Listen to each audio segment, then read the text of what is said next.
जय Hind. Defence news channel सुबेदार तोमर आपका स्वागत करता है। दोस्तों, पूर्व सैनिकों के आंदोलन का आज शुरू हुए इस आंदोलन को आज 11 महीने से अधिक का समय हो रहा है। इस आंदोलन को चले हुए जब से इसमें कई उतार चढ़ाव आए। कभी हमारा आंदोलन काफी ऊंचाइयों पर पहुंचा और कभी इसमें काफी गिरावट भी आई। इसके बारे में मैं पूरा डीप स्टडी करने इस पर वो रखता हूं। इसके हर संगठन और सारे हमारे पूर्व सैनिक जितने भी इसमें भाग ले रहे हैं, या दिल्ली, रेवाड़ी, रामलीला मैदान या कठुआ या कहीं भी कोई भी कार्रवाई हो रही है, उस पर मैं पैनी नज़र रख के अपना व्लॉग बनाता हूँ। तो सारे दोस्तों को आज मैं ये इसका पूरा समराइज्ड करके आपको मैं बताने जा रहा हूँ कि हमारे पूर्व सैनिकों के आंदोलन का अब हम किस जगह पे हैं या इसका हमारा क्या आगे होना चाहिए। तो दोस्तों, सभी को मालूम है कि पूर्व सैनिक संगठन आंदोलन ये हमारे साबका सैनिक संगठन एक है, जिसमें ज़्यादातर बहुत ही बड़े मनोयोग से काम करने वाले बहुत क्रांतिकारी टाइप के लोग इसमें हैं, जो कि अपने पूर्व सैनिकों की आवाज़ को, बड़े उनके संघर्ष को बड़ा ही ईमानदारी से और बेद फुल तन मन धन से उसको आगे ले जा रहे हैं। तो उसी के बारे में मैं आज आपको ये पूरा व्लॉग बनाया है। तो आप जरा उसकी मेरे टोटल समराइज किए हुए इसको आप सुनिए और आप देखिए कि आपको, हमको, सभी को, पूर्व सैनिक सैनिकों को अब हमें सिर्फ साबका सैनिक संघर्ष कमेटी को मानना है।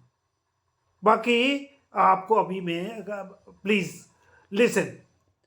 पूर्व सैनिक दोस्तों, आज मैं इस व्लॉग में आपको हमारे सैनिक संगठन, हमारे सैनिक आंदोलन जो कि 10-12 महीनों से निरंतर पूर्व सैनिकों द्वारा चलाया जा रहा है और हमें उसमें कई सफलताएं मिली हैं, कई खट्टे मीठे अनुभव भी हुए। जहां एक और हमारे जुझारू आंदोलनकारियों ने, जो कि साबका सैनिक संगठन से बिलोंग रखते हैं, उन्होंने राष्ट्रपति, प्रधानमंत्री, रक्षा मंत्री तक अपने ज्ञापनों द्वारा पूर्व सैनिक व शहीदों की विधवाओं के साथ हो रहे अन्याय, शोषण, भेदभाव, ओआरओपी की विसंगतियां, ओआरओपी के लाभों से पीएमआर वाले सैनिकों को बाहर रखना, डिसेबिलिटी पेंशन में भेदभाव, ईसीएचएस और सीएसटी जैसी सुविधाओं में डिस्क्रिमिनेशन और इसी से संबंधित और समस्याओं को उन्होंने बड़े हाई लेवल तक, प्रधानमंत्री तक, राष्ट्रपति तक उसको पहुंचाया। तो दूसरी ओर हमारे इस संगठन ने ग्राम पंचायतों के वार्ड मेंबर, सरपंच, पटवारी, डिस्ट्रिक्ट मजिस्ट्रेट, लोकल एमएलए और लोकसभा के सांसदों के, मतलब एमपीज के थ्रू भी पूर्व सैनिकों के साथ होने वाली परेशानियों और भेदभाव को सरकार तक भेजने का पूरा भरसक प्रयत्न किया है उनके थ्रू, और हमारे कई सांसदों ने उसको सरकार को के पास प्रॉपर इसको फॉरवर्ड भी किया है। उसके उन्हें सरकार ने एक्नॉलेजमेंट तक दिए हैं, पर आज दिन तक हमारे आंदोलन को सरकार की तरफ से कोई सपोर्ट नहीं मिला है, या सरकार ने इसको किसी भी तरह का हमें इसमें जवाब नहीं दिया है, या हमारे सैनिक आंदोलन को अभी तक स्वीकार ही नहीं किया है। हमारे पूर्व सैनिकों के कई संगठन अपने अपने ढंग से पूर्व सैनिकों के हित में दिन रात संघर्ष कर रहे हैं, लेकिन यहां यह कहने में मुझे कोई संकोच नहीं है कि यह संगठन आपस में ही लड़ रहे हैं, मतलब एक मंच पर बैठने को तैयार नहीं है। एक किसी संगठन को के नेतृत्व को ये स्वीकार नहीं कर रहे हैं। इसीलिए हमारे आंदोलन में आज दिन तक बिखराव जो हुआ है, और सरकार भी इस बिखराव का पूरा उसका देख रही है, तभी हमारा आंदोलन अभी तक सफलता के आयाम पर नहीं पहुंचा है। लेकिन साहब का सैनिक संघर्ष संगठन जिसने सबसे पहले आंदोलन की शुरुआत की थी, और वही एक ऐसा क्रांतिकारी संगठन है जो जमीनी स्तर पर सैनिकों के संघर्ष को लगातार बड़े दमखम के साथ आगे बढ़ा रहा है। अब यह साफ हो चुका है कि साहब का सैनिक संगठन ही असली सैनिक संगठन है, और बाकी संगठन जैसे एफबीए, जिसके एक हमारे अध्यक्ष बन बैठे हैं, गोल टोपी जयपुर से कहीं बैठे हुए हैं, जमीनी स्तर कहीं इनको कुछ काम करना नहीं है, और अपनी राजनीतिक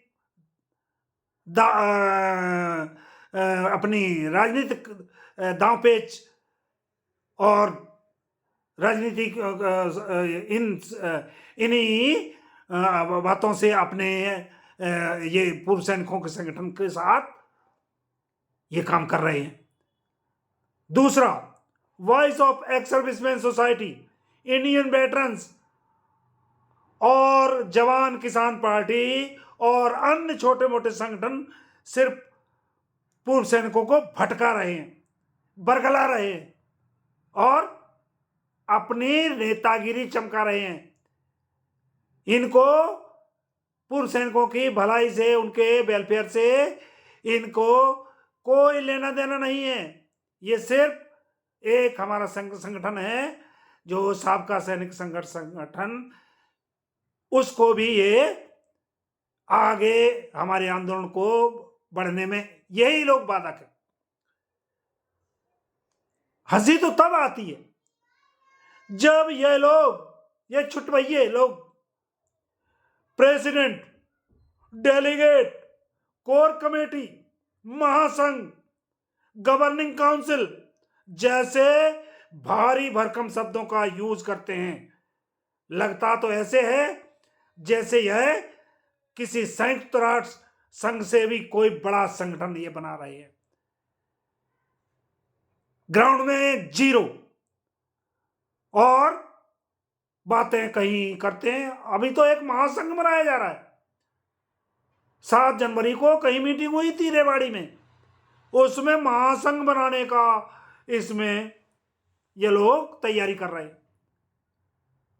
कहीं इनका जमीनी स्तर, कहीं इनका कोई कार्रवाई इनकी दिखाई नहीं देती है। हमारे जंतर मंतर पर बैठे हुए आज लोग इतने दिन से उनको सपोर्ट करने की जगह उनको नीचा दिखाने की कोशिश करते हैं। एफबीए जिसने जंतर मंतर से, सॉरी दोस्तों, मैं बड़े दुख के साथ कह रहा हूं, एफबीए जिसने जंतर मंतर पर पूर्व सैनिकों द्वारा इकट्ठा किए गए चंदे की 14-15 लाख रकम को ये लोग लेकर भाग गए। उसे यह रकम, एफबीए को यह रकम साबका सैनिक संगठन को सौंप देना चाहिए। और अगर एफबीए संगठन के जो लोग हैं, जो इस रकम को हत्याए बैठे हैं, अगर वो यह रकम वापस नहीं साबका संगठन को सौंपते तो इनके साथ लीगली एक्शन होना चाहिए। अब मैं डिमांड करूंगा कि इनके साथ लीगल कार्रवाई होनी चाहिए।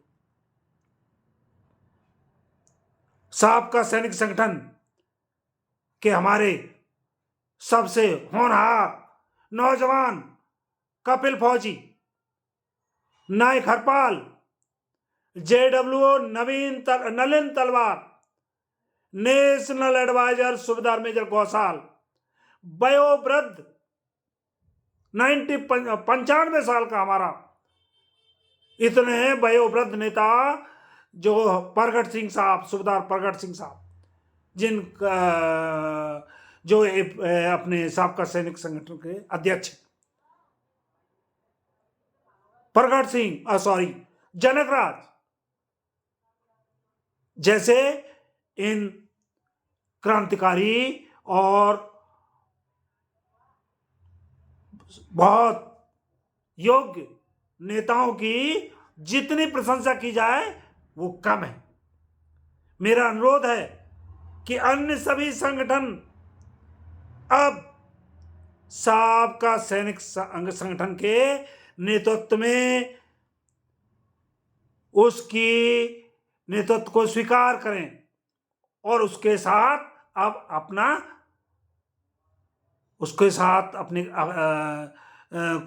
अपने आप को यूनाइट करें और अपनी सेल्फिशनेस, अपनी ईगो को छोड़ें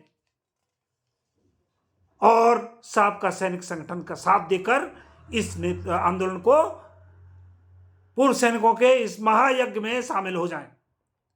देश के सभी पूर्व सैनिकों से भी मैं अनुरोध करूंगा कि अब आप जिस भी संगठन से जुड़े हों उसके नेताओं पर साबका के साथ जुड़ने का दबाव डालें।